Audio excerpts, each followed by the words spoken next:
berarti asal mulanya semua itu dari bisnis custom dulu? Awal mulai dari Gimana? aksesoris handphone. Mm. Saya jadi supplier aksesoris handphone, main di marketplace. Ya. Sebulan omsetnya 1M dulu. Wow.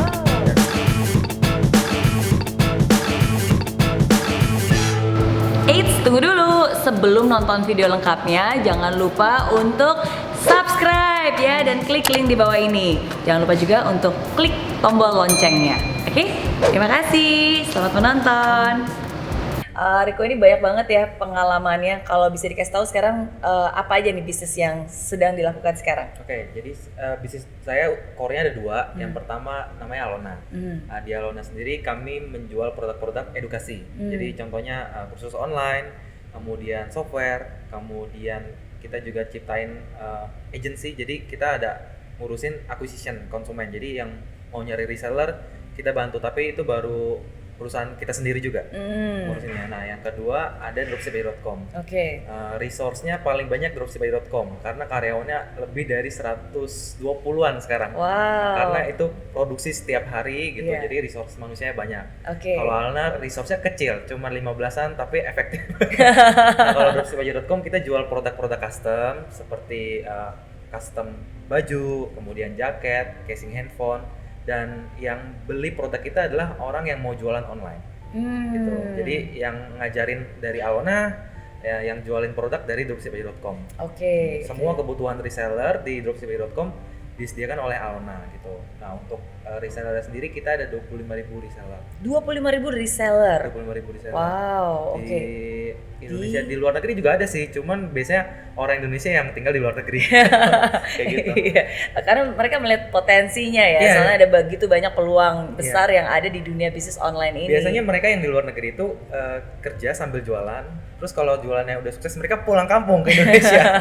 Hijrah ke Indonesia. Hijrah gitu. ke Indonesia. Oke, nah tadi kan ini sekarang seperti ini ya, tapi kita pasti pengen tahu perjalanannya dong, karena kalau semua orang mendengarkan hal itu pasti, wah pengen banget nih jadi seperti Riko Huang, pengen banget nih punya reseller, nggak usah 25.000 deh, 10% aja 2.500 juga pasti udah oke banget gitu. Nah tapi mereka cuma mau hasil akhirnya, mereka mungkin nggak tahu prosesnya seperti apa. Salah satu pengorbanan terbesar mungkin yang Riko harus lakukan adalah drop out dari kuliah. Betul. Sebenarnya saya mau klarifikasi dulu. Jadi banyak sekali teman-teman yang DM saya berarti nggak usah kuliah dong. Saya bilang tergantung kemampuan kamu seperti apa dulu.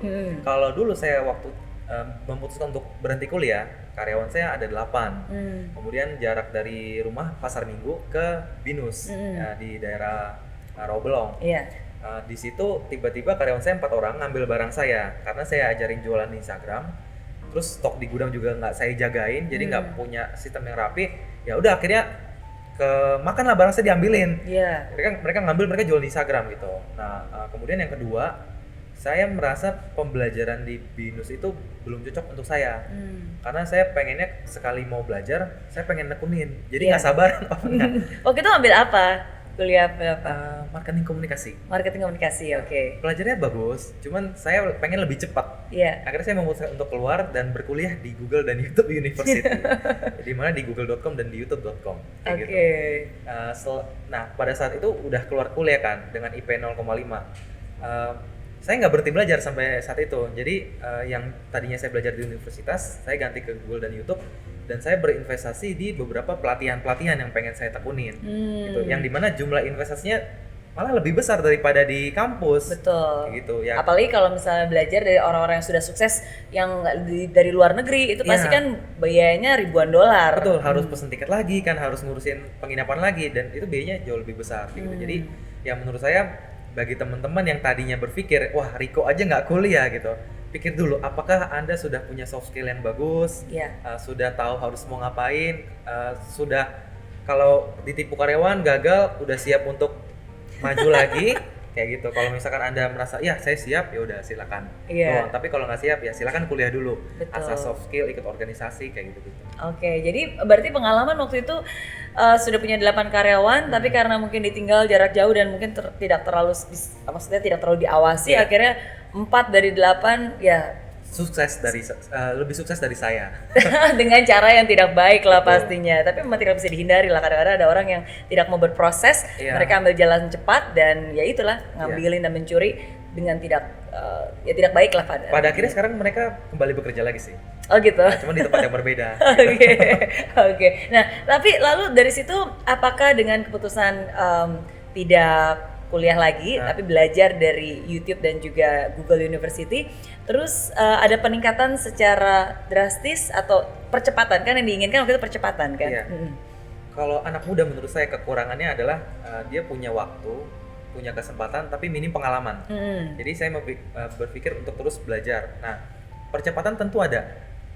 Tapi pernah di mana saya ngalamin stuck. Karena saya merasa saya belum punya mentor, belum punya lingkungan yang positif, jadi saya cuman udah bisnis sendiri aja, setahu saya aja. Nah, akhirnya lama-lama karena saya belajar, ya akhirnya jadi tahu harus ngapain, terus cari orang-orang yang memang seorang expert di bidangnya. Ya udah saya dalemin caranya dia, ngikutin caranya dia. Kadang-kadang saya akhirnya punya teman-teman yang juga jauh lebih sukses dari saya nyontek caranya dia juga mengizinkan untuk saya nyontek. Ya udah akhirnya lama-lama ada percepatan hari demi hari. Oke. Intinya sih waktu itu karena pintar di jalan sih. Pintar di jalan ya, street smart ya. Street bukan smart. cuma book smart tapi street smart juga. Nah, berarti bisnis awalnya itu kan kalau dulu pas lagi SMP SMA custom, tadi kan handphone, aksesoris. Terus berarti yang kalau sekarang ada banyak, ada Alona, ada yang dropship aja. Berarti asal mulanya semua itu dari bisnis custom dulu. Awal mulai dari aksesoris handphone. Saya jadi supplier aksesoris handphone, main di marketplace. Sebulan omsetnya 1M dulu. Wow, Dan sebulan 1M? Sebulan, tapi profitnya nggak ada. Loh, kok bisa?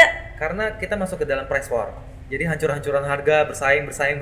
Oke. Terutama pada saat marketplace muncul. Iya. Gitu. Nah, akhirnya ya, reseller saya memang lebih sukses karena mereka bilang ada ini dong. Ya udah saya adain. Sampai saya bikin brand sendiri juga, tetap aja profitnya akan tergerus. Iya. Gitu. Nah, karena perang harga ya. Karena perang harga gitu. Akhirnya saya harus pivot. Pivotnya adalah waktu itu banyak orang yang mau jadi reseller saya karena saya katanya ngajarnya enak gitu. Habis saya ajarin mereka dapat uang seinstan itu kata mereka. Karena bukan hanya bisa ngambil barang tapi kan diajarin juga caranya kan. Diajarin, dimanjain. Akhirnya saya kira bikin Alona. Yaudah kenapa saya nggak ngajarin mereka aja. Tapi barangnya waktu itu masih barang orang lain. Silakan ambil barang orang lain gitu. Dan mau nggak mau kan aksesoris saya ditutup. Tapi uang saya dapat dari kursus online kan. Partner saya bilang, kenapa barangnya nggak dijualin aja ke kamu punya bikin Sara baru gitu. Jangan bikin aksesoris aja, kamu bikin Sara baru. Ya udah, saya pikir Sara baru saya digunakan untuk menjual barang-barang lama saya yang tadinya habis, yang tadinya masih ada stok. Lama-kelamaan banyak yang reseller bilang, kenapa kamu nggak main custom produk? Saya bilang, nggak mungkin lah custom produk gitu. Tapi akhirnya saya ngebaca marketnya gede juga. Akhirnya saya masuklah dari bisnis aksesoris handphone, saya langsung beli mesin untuk custom casing. Oke. Gitu. Mesinnya kalau nggak salah 350 juta deh. Nah, saya beli saat itu, saya coba, ternyata industrinya makin lama makin gede. Di situ saya lihat, wah ini ternyata lebih besar daripada saya main aksesoris handphone. Oke, karena sebelumnya kan memang aksesoris dan memang masih ada stok yang belum terjual. Betul. Terus ya udah di custom aja. Di custom aja gitu. Toh masih berhubungan dengan casing handphone kok. Betul. Gitu. Akhirnya malah ada permintaan, kenapa nggak main baju, kenapa nggak main ini itu. Ya udah, akhirnya saya mengadakan barang sesuai dengan yang market butuhkan aja. Gitu, sampai segede sekarang ya akhirnya saya bikin 2 gitu. Terus ada permintaan lagi dari reseller saya. Pokoknya saya orang yang selalu mendengarkan apa yang reseller saya mau. Jadi sangat menyuapin sekali mereka. Saya lagi bangun lagi namanya Desa Digital. Desa Digital. Jadi reseller di dropshipaja.com udah jago jualan tapi nggak bisa manage karyawan. Jadi sama dengan kasus saya sebelumnya. Saya punya keresahan di situ. Akhirnya saya bikin, ya udah mau nggak kamu punya karyawan dengan gaji 600.000 per bulan aja, dia udah bisa ngelayanin jadi customer service. Nah, kan logikanya UMR di Jakarta aja udah 3,8, udah mau 4 juta. Kok bisa dengan gaji 600.000? Ya, saya memberdayakan orang-orang di desa. Untuk jadi customer service untuk membantu mereka si reseller saya ini. Bisa ya? Bisa ya? Udah jalan, cuman memang masih di bawah 10 orang lah. Jadi masih tahap uji coba. Tapi kan semua yang besar selalu dimulai dari yang kecil kan. Tapi memang visioner, bukan hanya tampangnya visioner, tapi pemikirannya juga visioner. Gara-gara tampang jadi visioner. Nanti kita lanjut lagi ya, karena ternyata ada banyak hal menarik sekali yang dilakukan ya, dan ini sangat kekinian dan menurut saya kedepannya pasti akan lebih bermanfaat lagi dan bisa digunakan.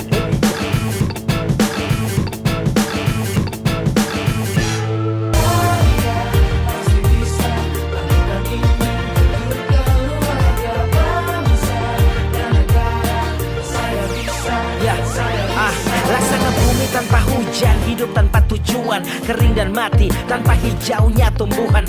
Demikian kalau mimpi tak kunjung terjadi.